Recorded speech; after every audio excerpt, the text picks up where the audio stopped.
Assalamualaikum dan salam satu Malaysia. Terima kasih kerana setia bersama Panorama.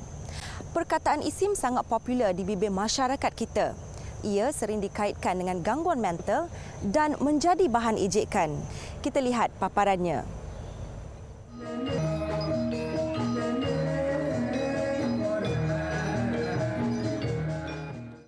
Sebenarnya isim ni jin. Sama juga dengan perewangan, samalah jenisnya.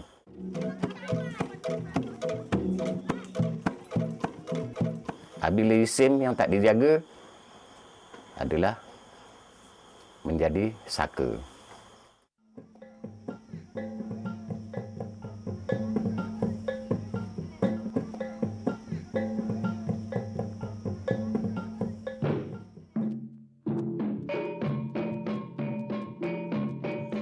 Assalamualaikum. Kru Panorama telah berkunjung ke sebuah pedalaman yang terletak di Pontian Johor untuk menemui pengamal isim iaitu Encik Osman Saleh. Kedatangan kami disambut Encik Osman Saleh serta pembantunya Encik Muhammad Zamri yang sedia berkongsi pengalaman dan pengetahuan mengenai isim. Sepanjang perbualan kami, Encik Osman menjelaskan pengertian isim yang sebenarnya adalah berpunca daripada makhluk halus yang masuk ke dalam tubuh badan seseorang pengamal. Proses wak dulu mendapatkan isim mula-mula adalah terpengaruh belajar silat. Kita fanatik lagi, tambah lagi kita nak cari benda-benda isim macam ni untuk berdinding badan kita. Dulu senang cakap sana sini musuh. Masuk orang kampung lain memang kena pukul. Masuk kampung orang lain sana, kita tak ada berdinding, tak akan berani masuk kampung orang lain.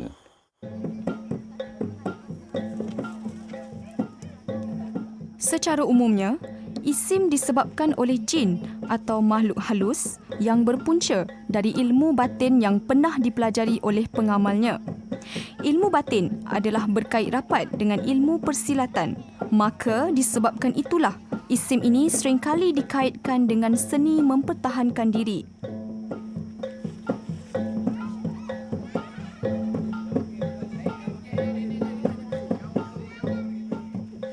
Menurut Encik Osman, kewujudan isim bukan hanya sebagai pendinding diri, malah dalam persilatan, ia bertujuan untuk mendapatkan kekebalan serta berperanan sebagai pelindung diri daripada ancaman pihak musuh.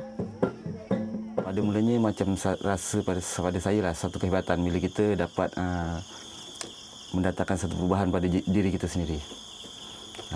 Kemudian setelah itu saya cuba mencari untuk belajar macam mana yang dikatakan isim.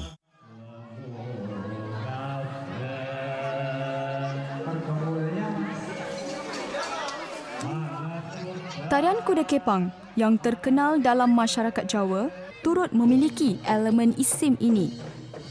Asalnya, budaya tarian kuda kepang ini adalah dari Indonesia, di mana kekuatan pengaruh isim dalam permainan kuda kepang ini adalah sangat kuat sehingga menyebabkan kejadian lupa ingatan semasa berlangsungnya persembahan.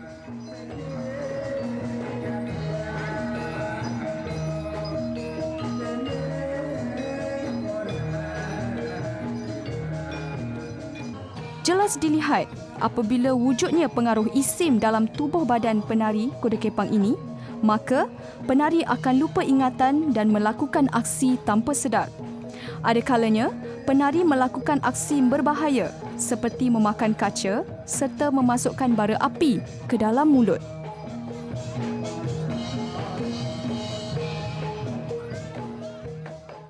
Halus itu tidak kelihatan, buat ketinggal. Dados menika pikiran ngubung-ngubung, ana maksaken masuk dateng lare ingkang dadi menika wau.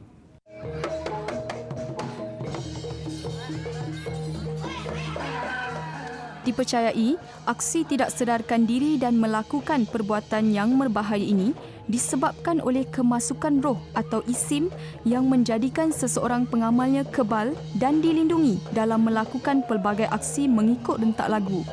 Dalam masa masuk dekat isim, kalau jenis baru-baru tak sadar. Bila dia buat persilatan ke apa, memang dia tak sadar. Lepas ni bila dah baik, kita tanya pun tak tahu macam mana. Bila isim tu dididik, kita dalam sadar. Separuh sadar. Encik Osman Saleh menunjukkan proses bagaimana permulaan isim dimasukkan dalam tubuh badan pengamal. Selepas isim dimasukkan dalam tubuh badan pengamal, secara tidak langsung, tubuh badan pengamal melakukan aksi mengikut gaya bentuk isim yang tertentu. Menurut Encik Osman, isim yang dilihat ini adalah isim yang berbentuk harimau. Ini kerana gaya gerakan tubuh badan pengamal tidak ubah seperti seekor harimau walaupun jasadnya adalah tubuh badan manusia. Isim ini dipercayai bagi menjadikan seseorang pesilat menjadi berani dan kental seakan haiwan ketika bertarung. Mengikut kepercayaan, amalan ini mempunyai pelbagai bentuk mengikut pengamal-pengamal yang berbeza.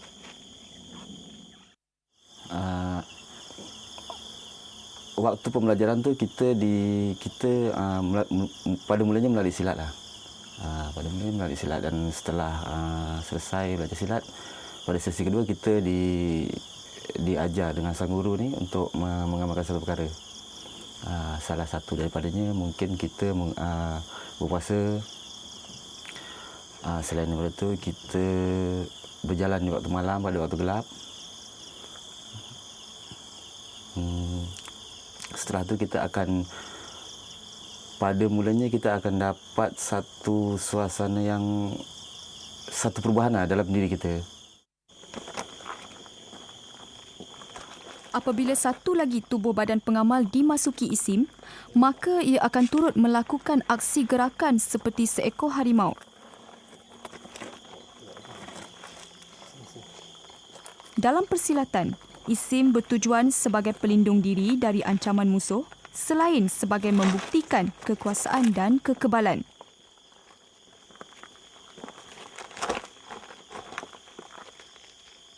Ini jelas terbukti kerana aksi yang dipaparkan ini menunjukkan pengaruh isim dalam dua tubuh badan pengamal yang saling berlawan sesama sendiri untuk menunjukkan kekebalan masing-masing. Jika penonton di rumah ingin tahu, isim mempunyai pelbagai bentuk, dan apa yang kita saksikan ketika ini ialah isim yang dipanggil berbentuk harimau. Dan apa yang kita lihat gerak tubuh badan mereka tidak ubah seperti seekor harimau.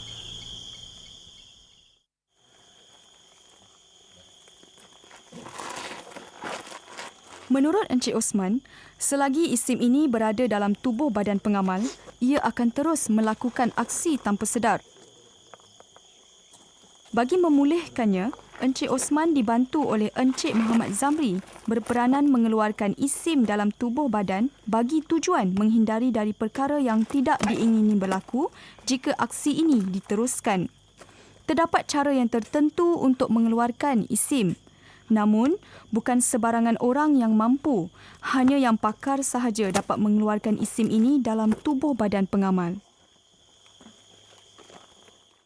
Itu tadi yang persilatan tadi itu yang ditontonkan adalah isim berbentuk harimau. Perjalanan tarian dia seakan kan harimau betul. Cuma bentuk dia badan manusia saja. Perilaku seperti haiwan. Adakah anda hendak menuntut jenis-jenis macam itu?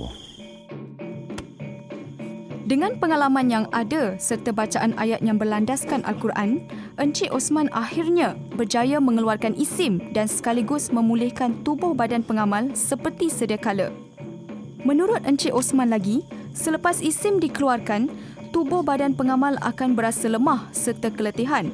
Ia petanda yang membuktikan tiada lagi isim dalam tubuh badan pengamal dan telah kembali pulih secara keseluruhannya. Saya bertanya dengan beliau, dia menceritakan tentang keburukan dan kebaikannya. Di situ saya dapat membezakan antara yang buruk dan yang baik. Jadi saya beralih arah untuk terus mengalihkan jiwa saya pada yang baik.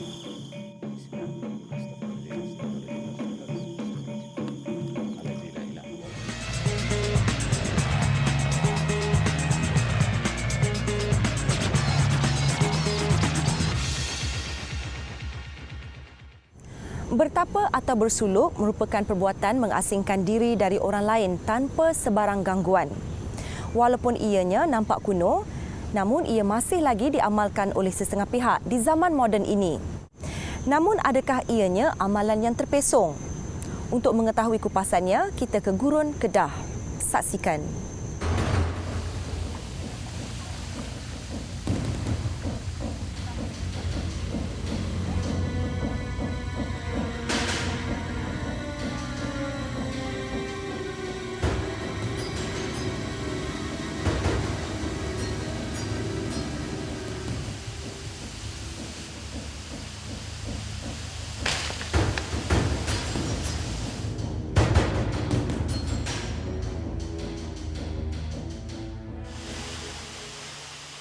Bertapa adalah suatu proses penebus diri atau peringkat persediaan diri untuk menerima amalan kerohanian atau kebatinan yang lebih tinggi. Tidak dinafikan, terdapat amalan bertapa bertujuan untuk berdamping dengan makhluk halus. Oleh sebab itu, masyarakat cenderung berpendapat amalan bertapa ini diragui kesuciannya. Persoalannya, adakah ianya terpesong dari ajaran agama ataupun ianya bersih dan diharuskan?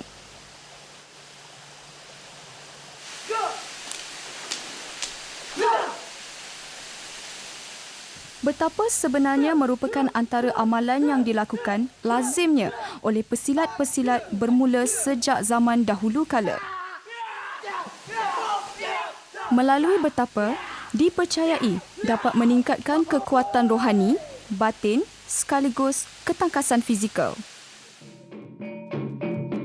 Pertubuhan seni silat pusaka gayung merupakan salah satu seni bela diri yang menuntut pelajarnya untuk bertapa.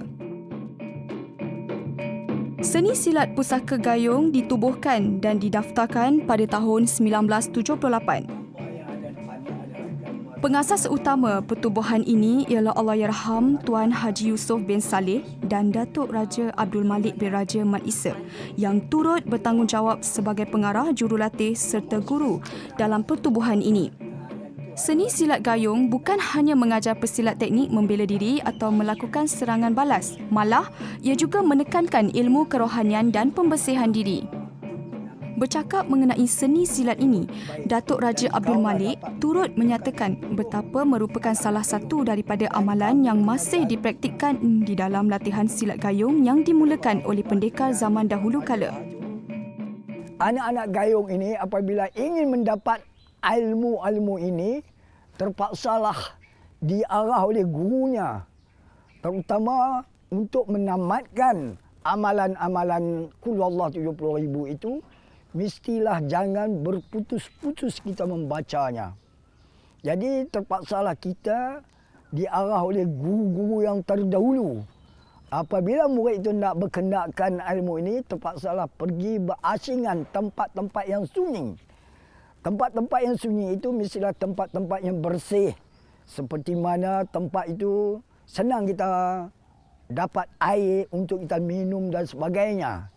Lepas itu untuk tempat kita menunaikan sembahyang, maka tempat itulah tempat kita berhajat untuk mendapatkan ilmu-ilmu daripada Allah ini.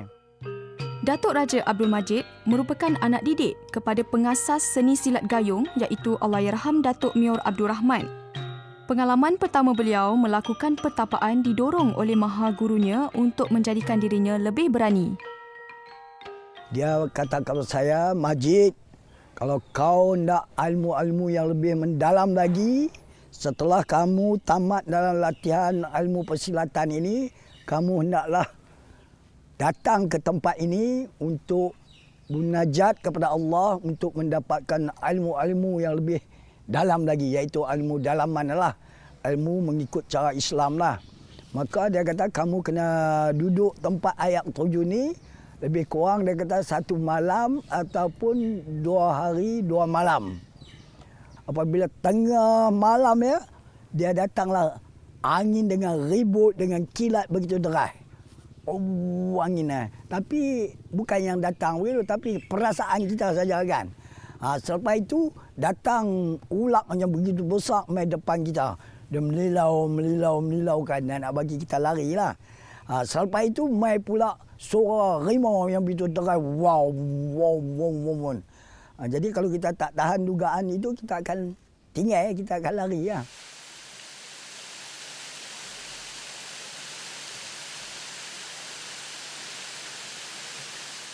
Gunung Jerai merupakan salah satu tempat yang sering menjadi pilihan bagi pesilat untuk bertapa.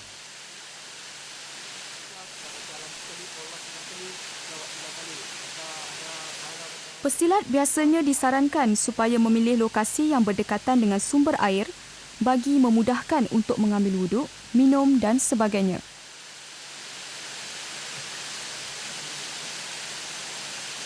Dengan ditemani oleh guru silat iaitu Abi Norizwadin, kru Panorama berpeluang menjejaki lokasi pesilat gayung yang sedang menjalani latihan.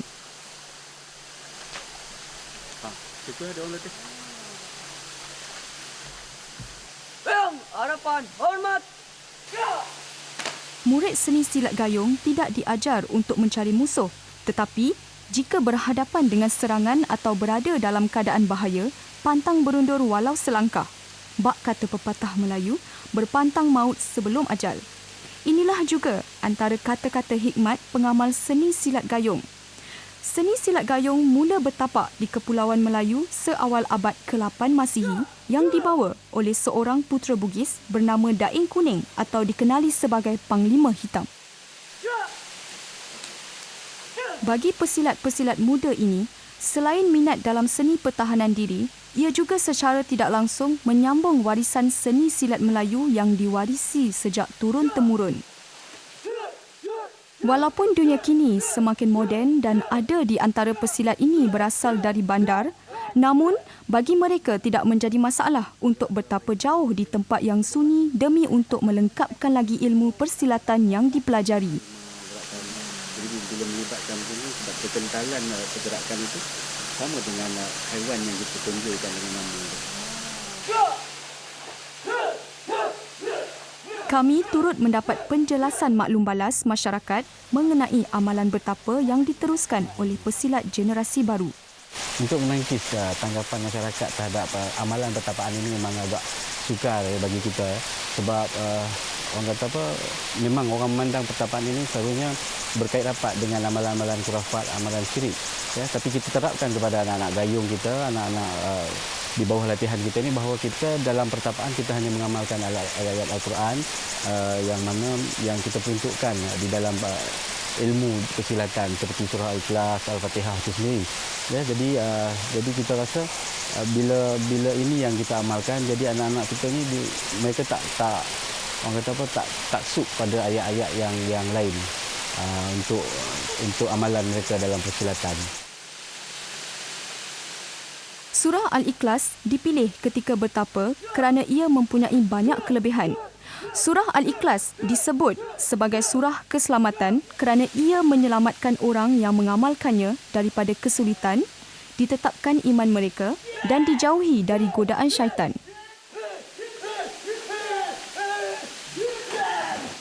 Macam-macam lah yang diorang cakap kan, jumpa kan.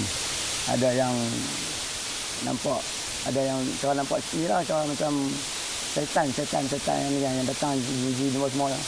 Tak tahu kata benda tu elok tak elok, kita tak tahu kan. Tapi kalau kata niat tu betul-betul nak kata apa, insya-Allah kata mungkin Allah Ta'ala mungkin bagi kita selesai. Kadang mereka ingat apa ni, kadang benda tu wafat kan, syirik ke apa ke. Tapi dia atas niat masing-masing lah. Kalau kata benda yang dia nak apa tu untuk benda yang elok, dapat yang elok lah. Kalau tak elok, tak elok lah. Tidak semua pesilat diharuskan bertapa. Hanya yang terpilih sahaja disaran untuk melakukan amalan tersebut.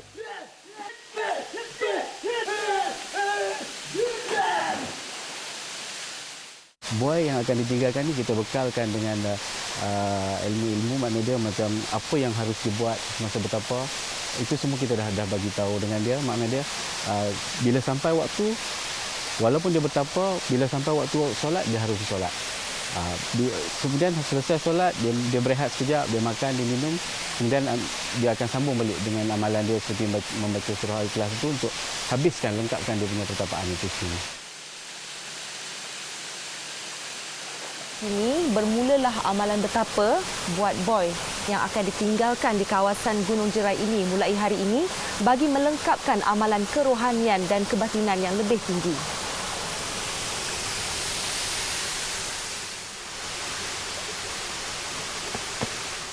Sebelum beransur pulang, sebagai guru silat, beliau turut memberi kata-kata semangat kepada boy supaya tabah dan cekal menghadapi segala ujian yang bakal tiba. Bawah. Hari ini boy akan ditinggalkan seorang-seorang, ya. Jadi boy hadapilah apa juga dugaan, apa juga ancaman yang akan datang, ya. Baik. Semualah apa juga yang datang pada boy sebagai satu pelajaran. Yang jadikan itu untuk memperkuatkan lagi kerohanian boy, ya. Sudah lagi kami semua akan balik dan segala berhukum di sini. Semoga boy berjaya. Tempoh pertapaan bergantung kepada keupayaan seseorang itu untuk menghabiskan bacaan surah Al-Ikhlas sebanyak 70,000 kali. Ada yang mengambil masa selama beberapa hari, minggu, bulan ataupun tahun.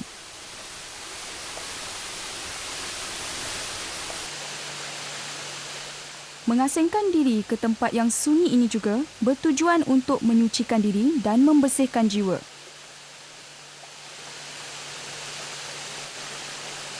Selain memperbanyakkan wirid, solat, muhasabah diri dan puasa, bertapa mengikut lunas agama memberi banyak kebaikan kepada pengamalnya. Setelah dibekalkan dengan ilmu persilatan dan amalan bertapa mengikut lunas agama, inilah hari boy diuji dengan pelbagai dugaan dan cabaran.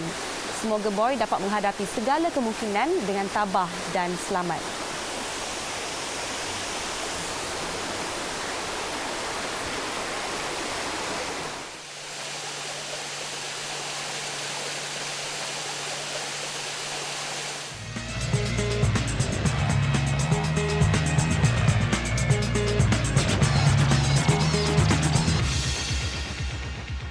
Zaman IT ni masih ada ke orang pakai susuk?